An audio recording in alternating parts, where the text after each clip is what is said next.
If your super app shows anything under $630,000 right now, you have probably already decided you are behind. That number gets quoted everywhere as the line for a comfortable retirement. If your balance sits well under it, it can feel like proof you have not done enough. But that $630,000 figure assumes two specific things about your life. It assumes you own your home outright, and it assumes the age pension is already quietly filling part of the gap for you. Change either one of those assumptions, and your real number can shift by $200,000 to $300,000 in your favor or against you. Nobody tells you that part. I have watched people quietly panic over that exact figure without anyone ever showing them what it is actually built on. You just get handed a number and left to compare your own balance against it, as if it was built specifically for you. It was not. It was built as an average for a household that owns its home outright and is already drawing a part pension by the time they retire. If you are still paying off a mortgage, still renting, or you are not counting on any pension at all, that number was never describing your situation in the first place.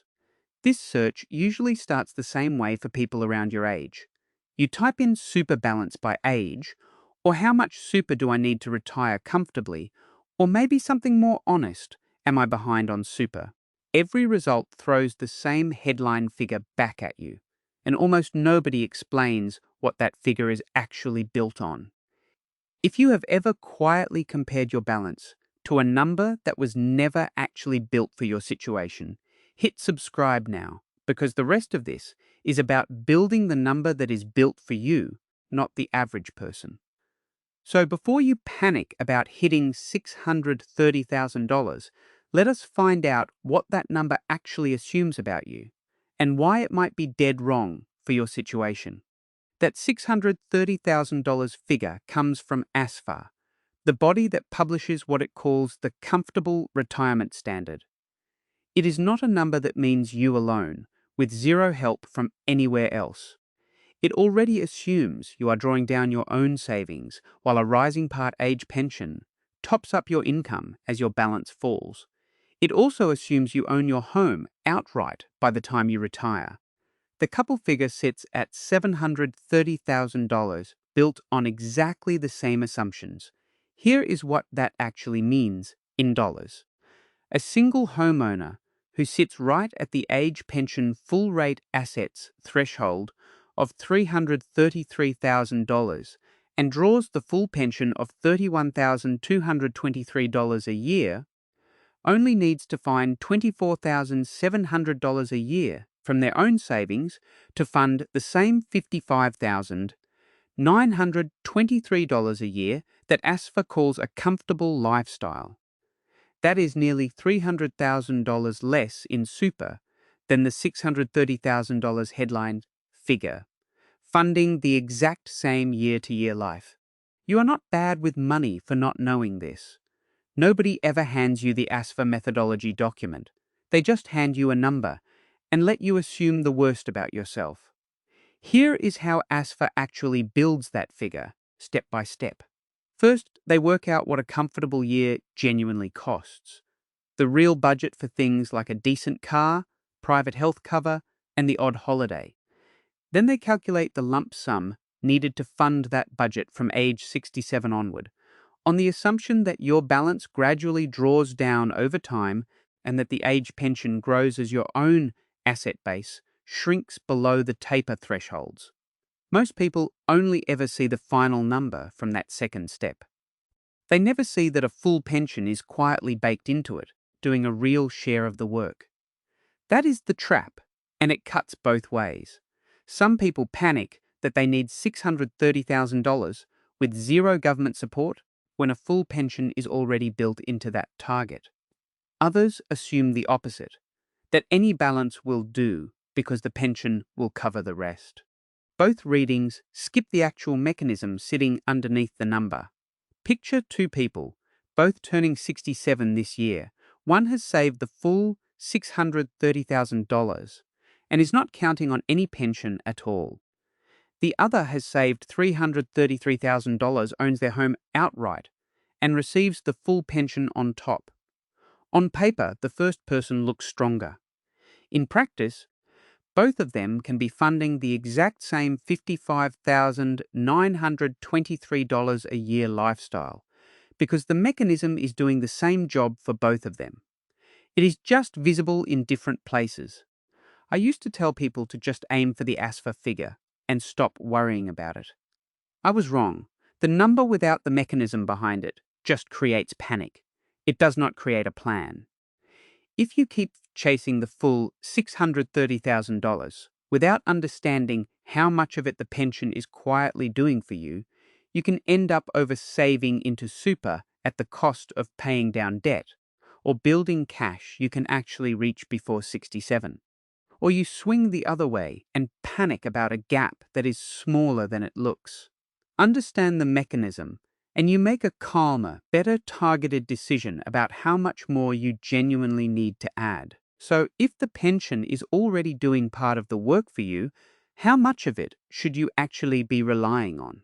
That depends on one thing almost no retirement video ever asks. Do you actually own your home? And are you carrying a mortgage into your retirement? Once you understand that the ASFA figure already has a pension built into it, the next question is simple. What is your own number, not the average person's? The framework comes down to 3 checks, and none of them need a spreadsheet. First, work out the lifestyle budget you would actually spend, not the average ASFA budget. Second, check your home ownership status, because it swings your age pension assets threshold by hundreds of thousands of dollars. Third, decide, on purpose, how much part pension reliance you are comfortable planning around, instead of defaulting to none or all of it. 2 things move your personal number more than anything else. The first is the assets test threshold, and that depends entirely on whether you own your home. The second is how much annual income you actually need, and that is a personal budget, not an average pulled from a report. Owning your home outright unlocks the homeowner threshold, $333,000 for a full pension if you are single. Carrying a mortgage, or renting, means Centrelink assesses you as a non-homeowner, and your full pension threshold jumps to $600,000 single. That is $267,000 of extra headroom before the pension starts tapering away. But it comes with years of ongoing rent or mortgage payments that the ASFA homeowner budget was never built to cover. Take a single 58-year-old who is still renting or still paying off a mortgage. In Centrelink's eyes, that is a non-homeowner. Their full pension asset threshold sits at $600,000, not $333,000. That sounds like good news. More room before the pension shrinks. But they still have to fund their own housing costs out of that pension and their own drawdown. A Costa mortgage-free homeowners $55,923 comfortable budget was never built to include. The framework question is not, will I hit $630,000?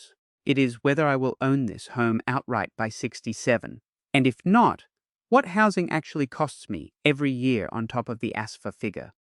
This matters most for anyone weighing up extra mortgage repayments against salary sacrificing into super in their late 50s. The framework says, check which side of the homeowner line you will land on by 67 first. Paying the mortgage off before then shifts you onto the $333,000 threshold, the lower bar to clear, and a paid-off home is exempt from the assets test entirely. Salary sacrificing extra into super, while you are still carrying mortgage debt, can leave a bigger balance sitting in an account the assets test counts in full, while you are still a non-homeowner on paper. That is the opposite of what most salary sacrifice advice assumes for someone your age. I have watched people put an extra $10,000 into super the same year they were 12 months from finishing their mortgage, because a video told them salary sacrifice always wins. Nobody had shown them the assets test side of that decision. There is a third choice buried in all of this. And it is worth making on purpose rather than by accident. Some people want to plan their number, assuming no pension at all, treating it purely as a bonus if it turns up later. Others are perfectly comfortable building a chunk of their retirement income around a part pension they realistically expect to receive. Neither approach is wrong on its own. What matters is picking one deliberately, instead of drifting into a number that quietly assumes a pension reliance you never actually agreed to. Chase the average ASFA number without checking your home ownership status or your own budget, and you either oversave without meaning to, or undersave because you assumed a pension top-up you will not actually qualify for.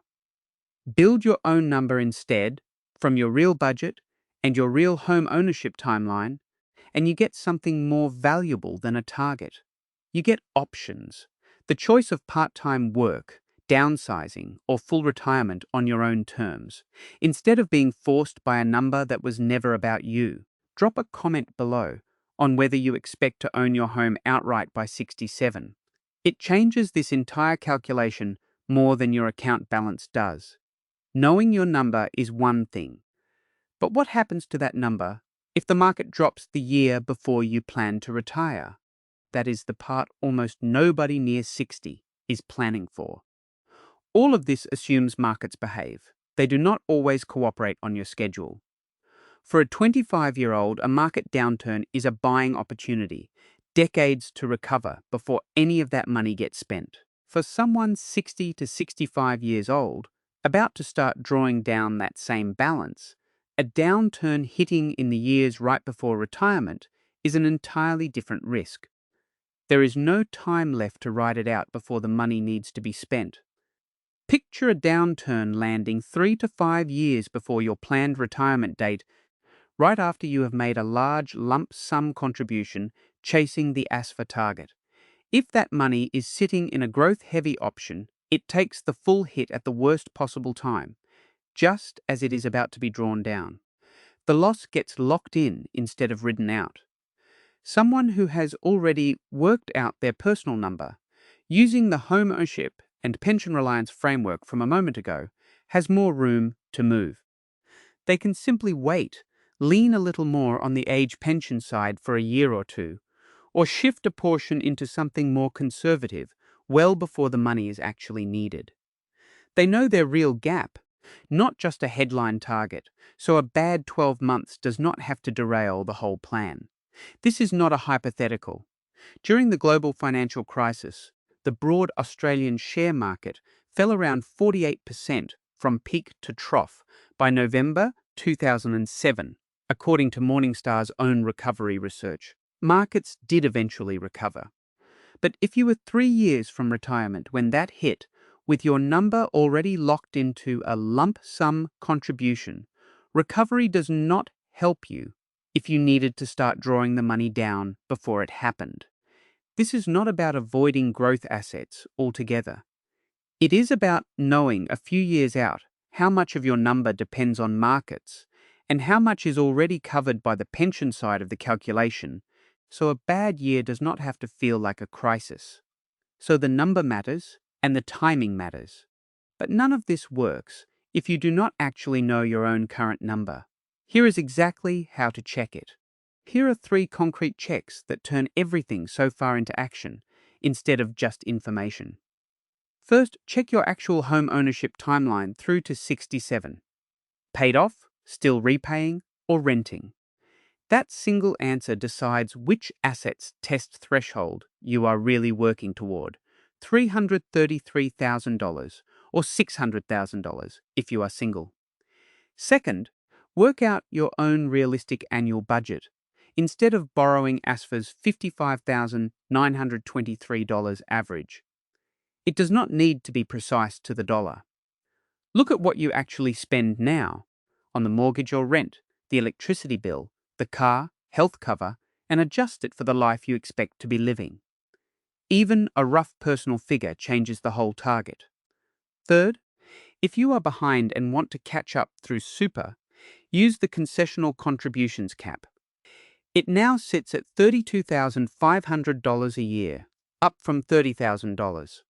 And if you have not used your full cap in recent years, and your total super balance sits under $500,000, unused amounts can be carried forward for up to 5 years. That lets someone who started late make one larger catch-up contribution instead of spreading it thin over many years. A single catch-up contribution using several years of unused cap could realistically move a late starter's balance by tens of thousands of dollars in one tax year. It is worth a proper conversation with a financial advisor or a look at the ATO's own contribution cap calculator before acting, since the exact carried forward amount depends on your own contribution history.